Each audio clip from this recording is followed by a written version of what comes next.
Ah, los coches chinos y su mala fama en México. Ven, te voy a contar una triste historia. El día que una tienda departamental conocida por vender electrodomésticos, muebles y motocicletas también chinas a crédito, decidió tomarse el atrevimiento de vender automóviles de aquel lejano país asiático, importando unos de la peor calidad posible, sin una buena garantía y con las prestaciones más risibles y lamentables, que hacían a un Chevy o a un Tsuru parecer un McLaren en desempeño, o como si estos últimos fueran un Bentley en comparación en calidad de armado. ¿Qué podía salir mal? Nótese el maldito sarcasmo. Pues prepárate, porque el día de hoy vas a conocer cómo Electra y Grupo Salinas le arruinaron la reputación a los productos de todo un país de manera casi irreversible, con malas decisiones y prácticas cuestionables, y entenderás por qué hasta el día de hoy el mercado mexicano sigue mirando con desconfianza a los vehículos provenientes del país de la Gran Muralla y del pollo a la naranja. Con ustedes, receta para el desastre, el fracaso de FAW en México. La historia empieza en el año 2008, cuando nuestro amigo Ricardo Salinas Pliego, dueño de la empresa Grupo Salinas, que entre otras varias maneja a las tiendas Electra, sumamente populares en México por su esquema de créditos insidiosos con intereses exorbitantes que te vuelven algo cercano a un esclavo. Tuvo una grandiosa idea, seguramente se levantó y dijo: "Ah, ya sé, tengo una idea genial. Vamos a importar coches chinos que son basura y valen 40 centavos de dólar en su país de origen para vendérselos a la gente pobre que utiliza el transporte público en abonos semanales por el resto de sus vidas". Nuestro infame y malévolo Ricardo se relamió los bigotes al pensar en la oportunidad de forrarse aún más de billetes ofreciéndole estos asquerosos vehículos a la clase trabajadora nacional, que estaría ávida de una nueva forma de transportación. Para entonces, ya habiendo hecho su investigación, encontró una empresa líder en el país del comunismo más hipócrita del mundo. Así es, estamos hablando de FAW o First Automotive Works, una empresa que es, sin lugar a dudas, sumamente importante en su mercado, ya que fue la primera en fabricar un vehículo automotor por aquellos lares, que tenía en su catálogo toda clase de productos, porque como muchos de ustedes ya sabrán, China es un país con una desigualdad social incluso peor que la mexicana, y dicha compañía fabrica autos para todos los bolsillos, en serio, para todos. Para que el negocio del tío Ricardo fuese algo rentable, tenía que llegar al mercado compitiendo en precio y creando un segmento más abajo que el más austero que ya viene el mercado nacional. Por eso, no se le ocurrió mejor idea que solicitar los coches más anticuados, mal hechos, desechables, pusilánimes, pinchurrientos y horribles que FAW tenía en su catálogo. Una versión reciclada del Daihatsu Charade de los 80s, y con esa propuesta empezaron a llegar las primeras unidades al suelo de ventas de las tiendas Electra, en diciembre de ese año. Se trataba de dos pedazos de basura, automóviles, el F1 y el F4, que eran básicamente lo mismo pero con equipamiento y potencia distinta. Quizás la única diferencia significativa es que el F1 lo podías encontrar en sedán y hatchback y el F4 solo en sedán. Pero no te confundas, ambos eran prácticamente iguales físicamente y con ello igual de lamentables en cada aspecto posible. Pero aquí no para la cosa. Nuestro amigo Ricardo, al parecer, se había consumido todos los preciosos contenidos del escritorio de Tony Montana, y en su subidón de euforia, ordenó el inicio de la construcción de una planta armadora donde iba a invertir 150 millones de dólares para producir estos bodrios rodantes en Sinapecuaro, Michoacán, lugar que en la cultura popular fue apodado Chinapecuaro. Ustedes ya entienden por qué. Al parecer Salinas Pliego tenía en su sistema farlopa suficiente para hacerle colgar los tenis al Maradona de los 80s, pues su plan no era solo abastecer la demanda, nuevamente notes el sarcasmo, de México, sino de toda América del Sur, así es, listos para inundar de basura todo el continente. Para este punto, esa historia ya se está pareciendo bastante a la película de Scarface, pero aquí, nuestro Tony Montana no vendía harina marca 3 estrellas, no, aquí el producto nocivo para la salud que el personaje principal comerciaba eran vehículos chinos que se descomponían con mirarlos y se caían a pedazos como el coche de Malcolm. Y sí, como Al Pacino en aquella célebre película de Brian De Palma, lo logró todo económicamente y forjó un imperio para después caer de manera estrepitosa. Lo mismo le pasó al tío Rick. ¿Qué fue lo que salió mal? Sería muy fácil decir que todo, aunque en realidad sí es así, pero el fracaso y caída de este proyecto radica en algunos puntos clave que vamos a analizar a continuación. Número 1. La selección de los vehículos que se importaron. Como dijimos al inicio de este audiovisual, en China la gente de la clase económica más desprotegida tenía acceso a autos realmente muy baratos, sacrificando obviamente la calidad para poder ofrecer productos en los rangos de estos precios. El problema fue que, según las malas lenguas, el tío Rick lo que realmente hacía era comprar directamente en la planta de FAW los coches más baratos en el precio que el ciudadano chino tenía que pagar por ellos y posteriormente embarcarlos y llevarlos a México. lo que provocaba que los gastos de importación de las chatarras en cuestión tuviesen que ser subsanados por el precio de venta al usuario final, teniendo como resultado un coche con precios ya muy cercanos a los de marcas consolidadas en suelo azteca, que obviamente eran de una calidad muy superior, provocando que fuesen una relación calidad-precio bastante mala. Número 2. Pobre servicio postventa. En el anterior punto se repasó la clase de productos que venían a México a través de la importación y de cómo en ellos se sacrificaba la calidad para ofrecer un precio competitivo en su mercado de origen.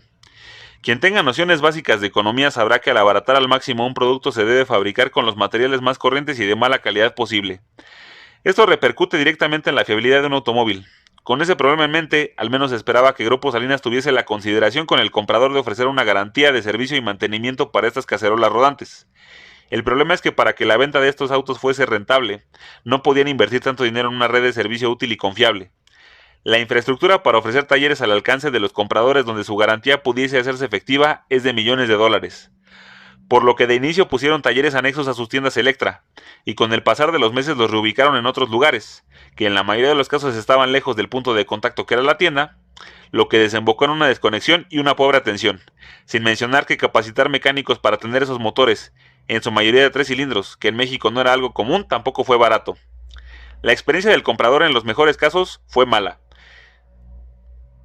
En síntesis, tenías un auto que fallaba mucho y cuando esto sucedía, la pobre logística, desabasto de refacciones, la pésima ubicación y el mal servicio de los talleres designados para atenderte generaba una experiencia totalmente negativa como dueño.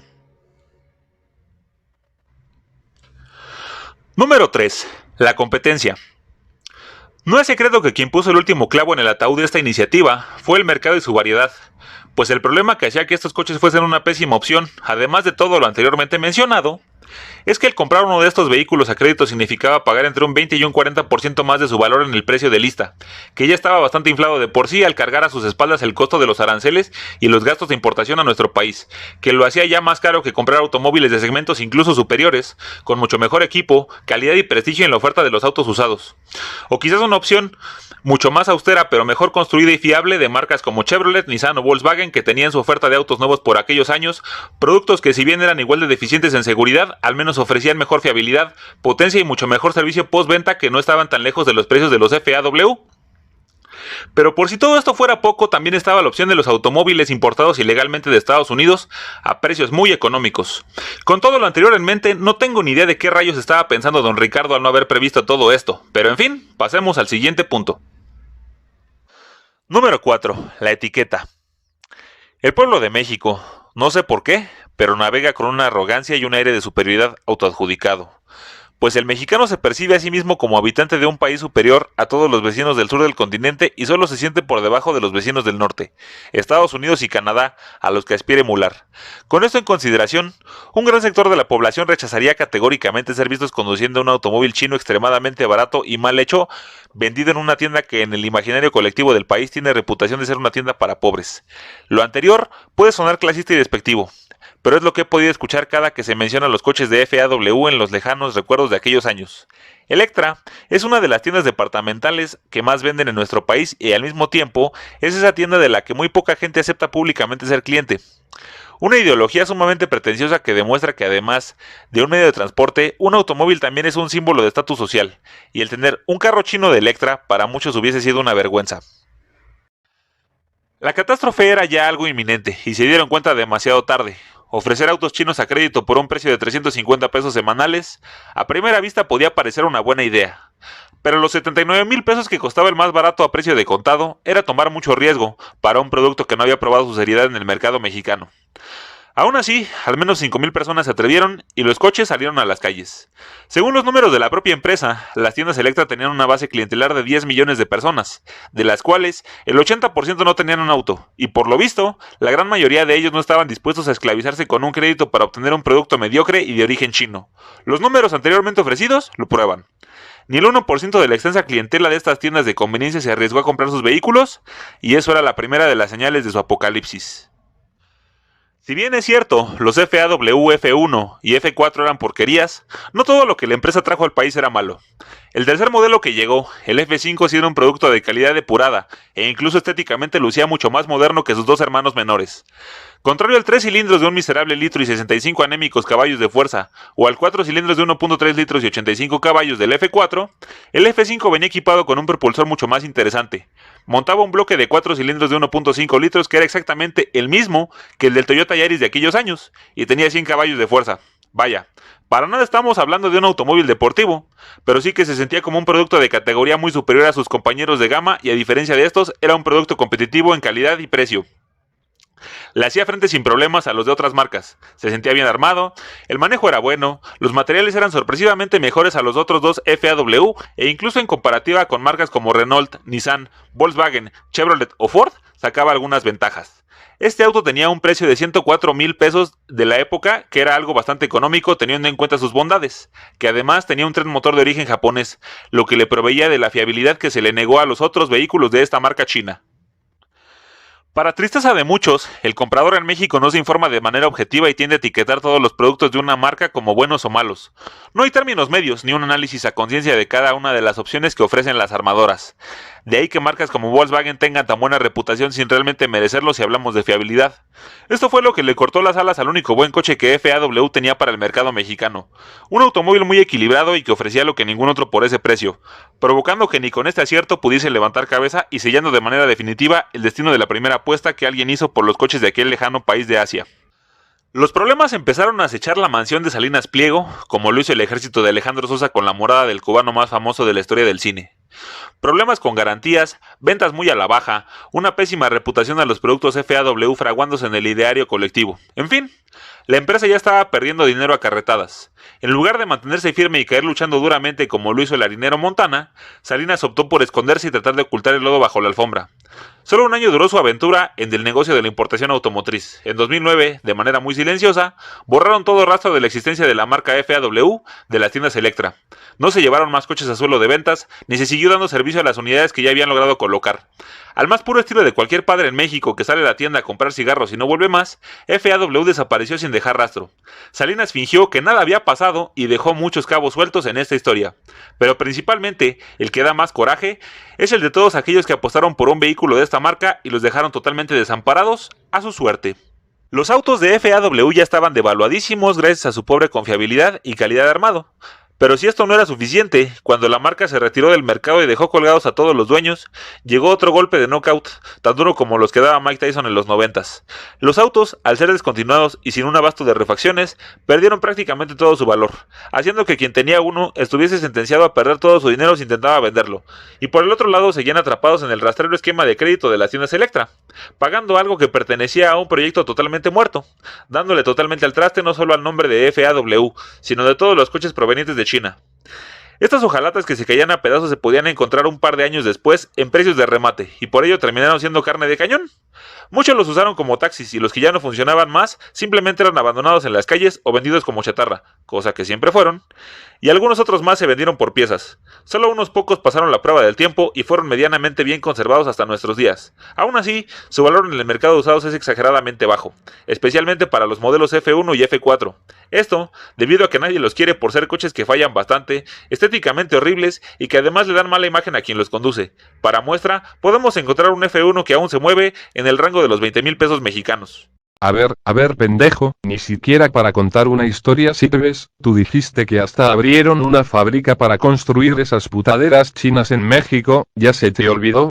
Tu canal es mierda, mejor me voy a ver al tío Cabezas de Petróleo, ese cabrón cuenta las historias en 5 minutos y habla de temas más interesantes que la escoria de video que hiciste, nunca serás grande en esta plataforma idiota, mejor retírate y pide disculpas XD. ¿Otra vez tú? Ah, sí, tienes razón. Ya se me había olvidado lo de la fábrica de Chinapecuaro, al igual que se le olvidó a los mismos sátrapas ejecutivos de Grupo Salinas, que tuvieron tantita madre de comprar el terreno, hacer una ceremonia con ejecutivos de FAW China, y hasta tuvieron el descaro de poner la primera piedra.